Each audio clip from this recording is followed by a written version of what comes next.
Right now on the National Weather Desk, summer sizzle. It will feel like the triple digits in many places this week thanks to a heat dome. Well, it's a giant bubble of hot air here, and underneath of it, you get sinking air. Flooding rescues caught on camera, from a woman clinging to a tree to people pulled out of their cars. It becomes almost undrivable. And how flash flood trapped a boy at a popular waterfall. Always got to be aware whenever you're near water because things can change quickly. In the wake of the drowning death of Malcolm Jamal Warner, we'll take a closer look at the dangers of rip currents. So what's the best way to stay safe? And a look at the planes hurricane hunters use to fly into the eye of the storm. From our nation's capital, this is the National Weather Desk. Good morning and welcome to the National Weather Desk. I'm Angela Brown. The extreme heat is back. A long stretch of triple-digit days is on tap for much of the Midwest and South. Here's where all the heat alerts are this morning. The areas in orange are for heat advisories. The dark red in Wisconsin and Illinois are extreme heat watches. And the area in dark pink stretches down the Mississippi Valley is for an extreme heat warning. It continues through Thursday night. For example, here in Memphis, today's high will push into the upper 90s, but because of the humidity, it will feel like 106 to 113 degrees. St. Louis is looking at a high of 96 degrees, but with the heat index, it will feel closer to 110. In Paducah, Kentucky, temperatures will be in the low to mid 90s, but will feel more like 108 degrees. This is all thanks to a heat dome. Meteorologist John Gum explains what that means. What is the heat dome? Well, it's a giant bubble of hot air here, and underneath of it, you get sinking air. That air warms as it sinks. It creates hot temperatures and dry conditions. But there's a flip side to this, if you will, and that is when you get to the edge of this heat dome, we tend to get storms. Lots of storm activity on the edge of this. We call this the ring of fire weather pattern. And this week will be no exception, with clusters of storms making their way across the central part of the country. Those clusters of storms, they form right on the edge of this heat dome. They can be severe, and they can produce flooding rainfall. So it's the fire and it's the heat that we see with these heat domes, a typical summertime setup that will continue this week across the country. Meantime, the northern plains could see severe storms today. The Storm Prediction Center issued a 2 out of 5 risk for an area stretching from eastern Montana to the Twin Cities in Minnesota. Severe thunderstorms this afternoon and evening with locally damaging gusts are possible. An isolated tornado also cannot be ruled out.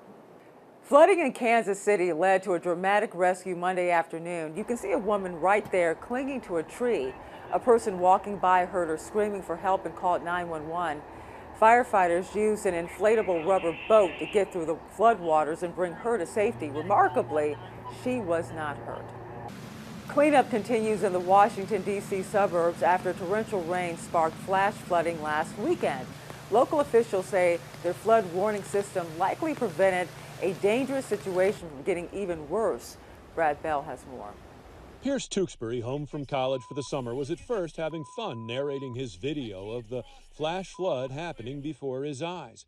Then he realized the water on East-West Highway was still coming up. It was within minutes. Stuck at the red light on Sundale Drive, he watched as it got deeper and deeper in just one light cycle. What happens next? Caught on camera, becoming a viral video of Tewksbury literally carrying a terrified woman to safety as her car floats in the brown waters, and then a fire truck arriving on scene and plowing in as well.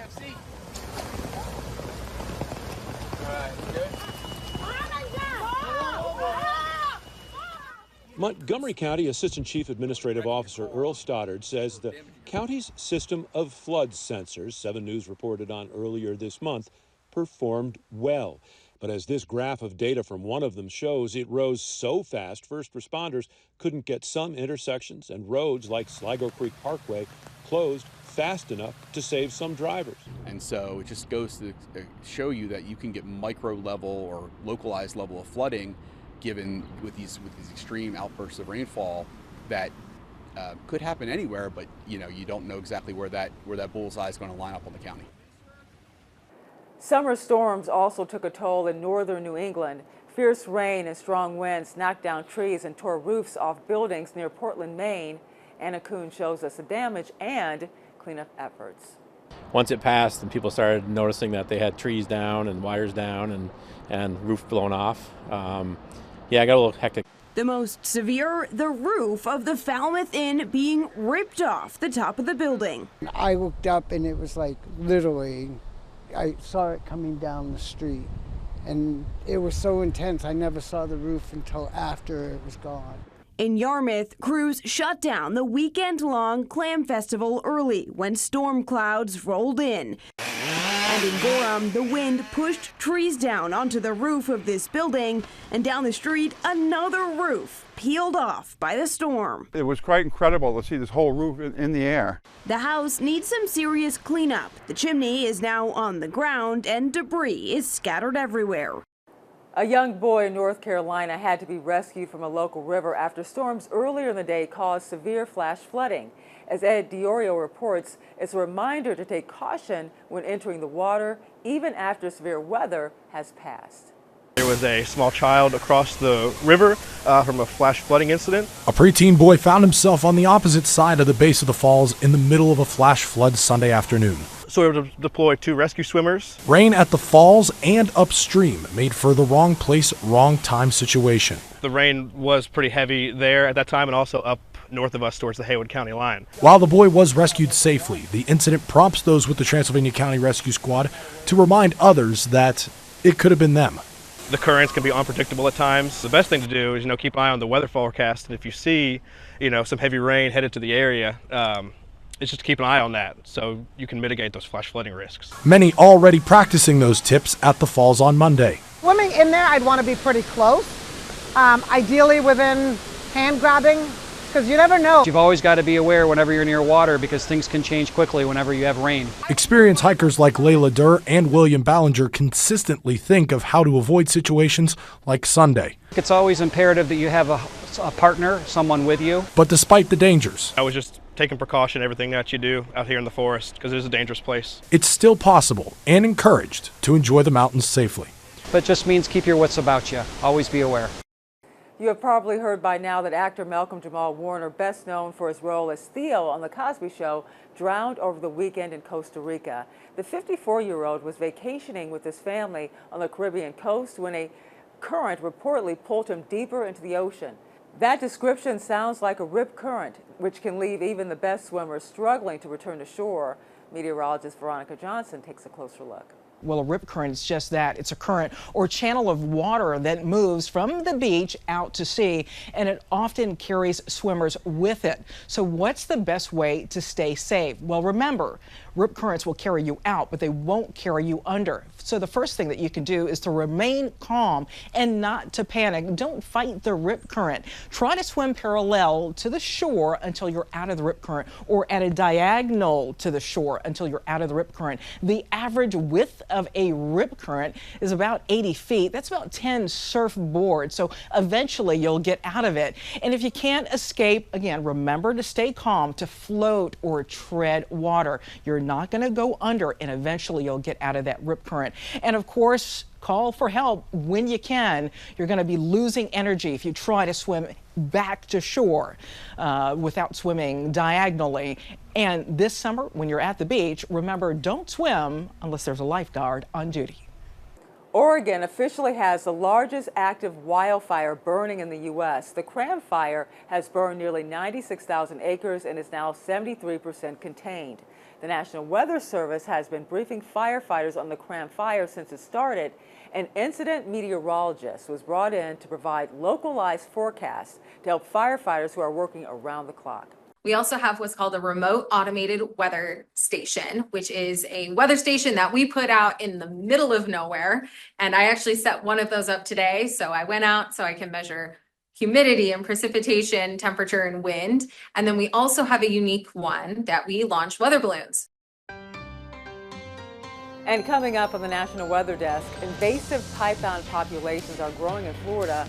We'll tell you how local officials and residents are working to solve the problem, and we'll show you the different types of planes hurricane hunters use to fly into the eye of hurricanes.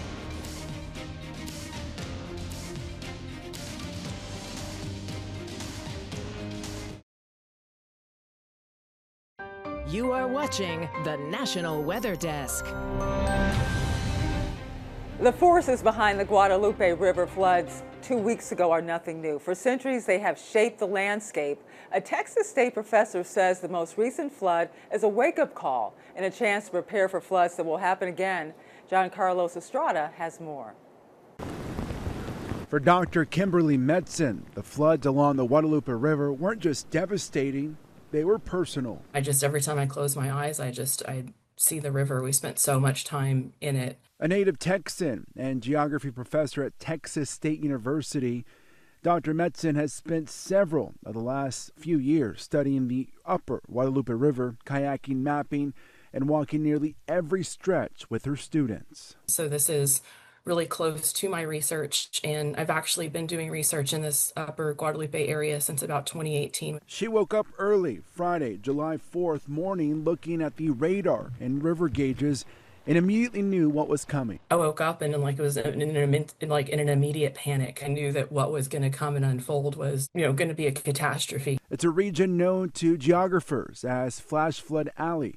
What makes it beautiful also makes it deadly. This is one of the most dangerous flash flood regions in the entire world. The steep hills, rocky outcrops, and limestone bedrock don't absorb water.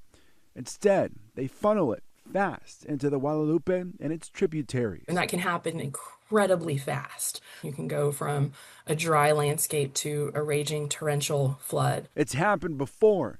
In 1932, again in 1987, when 10 children were killed after their church van was swept away. Our recorded record of floods in this region actually goes back a little bit further. She says mainly newcomers and visitors don't understand the risk.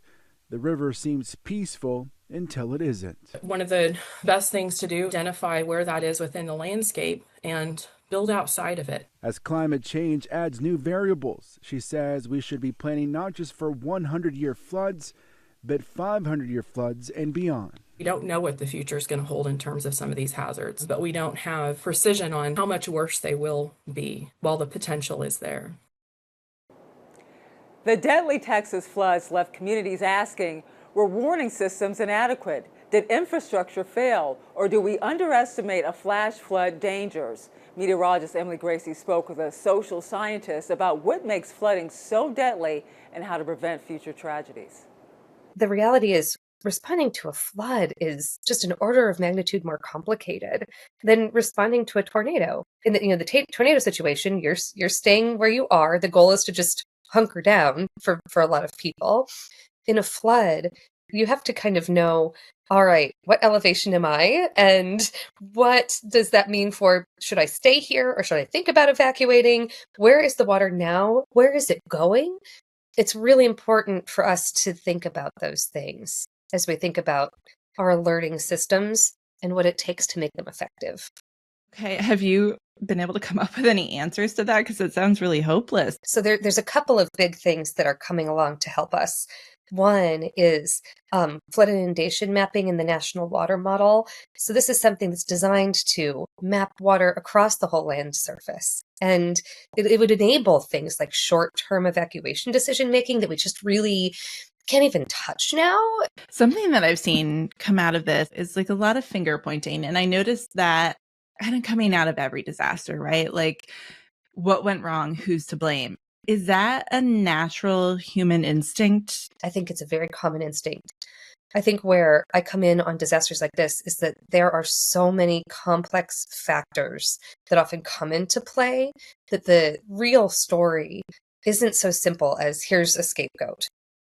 Here's just a simple switch to flip and everything will be made better. This is one of the reasons why I think we need to have something like an NTSB for disasters.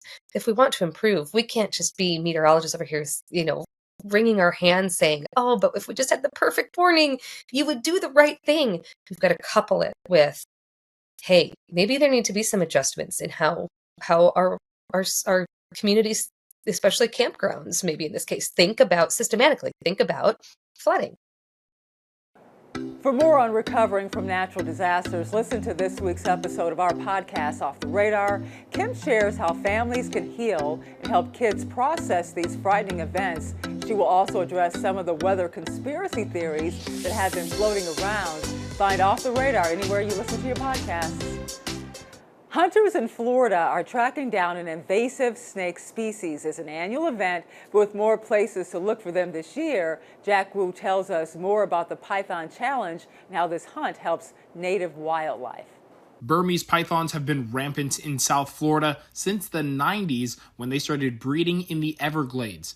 That's why the Florida Fish and Wildlife Conservation Commission introduced the Python Challenge, where hunters go after as many of the invasive species as possible over a 10-day span. Zachary Chejanovsky is a python expert with FWC.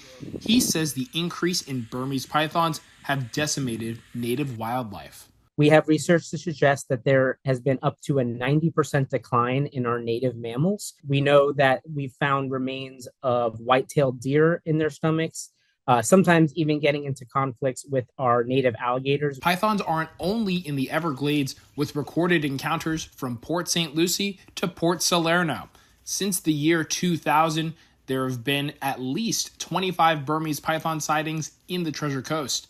While it's a fun time for seasoned hunters, the job is inherently dangerous. That's why safety is top of mind. We understand that there's plenty of first-timers out there, and so that training is specific to make sure that people are doing this in the most safe way possible.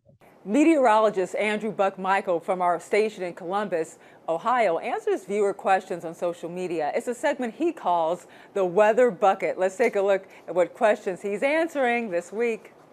What is up, everyone? Andrew Buck-Michael back with another round of your Weather Bucket questions. We've got a lot of them here, so pin to the top of my Facebook page. You can find this post and leave your question. This one from Patrick. Hi, Buck. My grandson asks, why is there so much wind? Is the Earth spinning around faster? How fast is the Earth spinning anyway? I explained it's spinning at about 1,000 miles per hour. He asked, is it spinning faster? I told him I wasn't sure, and I asked Buck.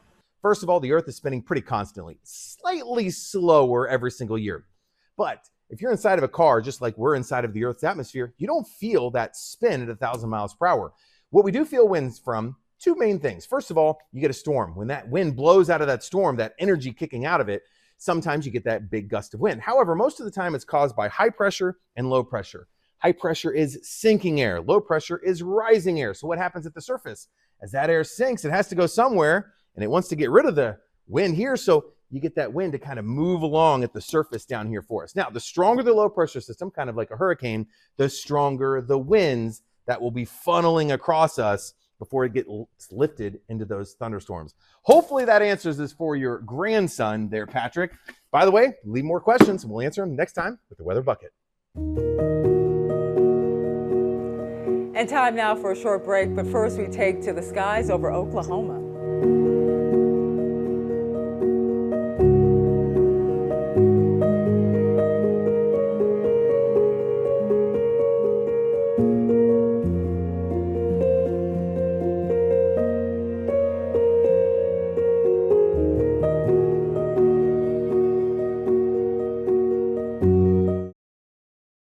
You are watching the National Weather Desk.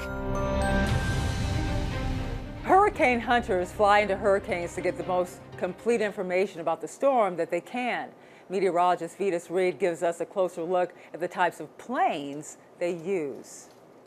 I'm meteorologist Vetus Reed. Want to give an update on how we track these storms, hurricanes. We're in the hurricane season, and you have hurricane hunters. There are different types of planes that fly into the storm at different altitudes and through the storm, around the storm, and here's what they look like. You're looking at a WP 3D Orion. Now, this plane will fly into the eye of the storm, determining the storm's intensity. So with all the instruments on that storm, it's really looking at how strong that storm could be, setting back real-time data. But then also you have the NOAA G4 that flies at high altitudes around the periphery, sampling the environment of that storm. What is it working with? What is that storm gathering its strength from? But then the Air Force C-130, that's the workhorse that flies into the eye of the storm, determining the storm's intensity, dropping drop signs that send back real-time data. So that is really a bumpy ride, but this is how they track and look at those storms and dissect them.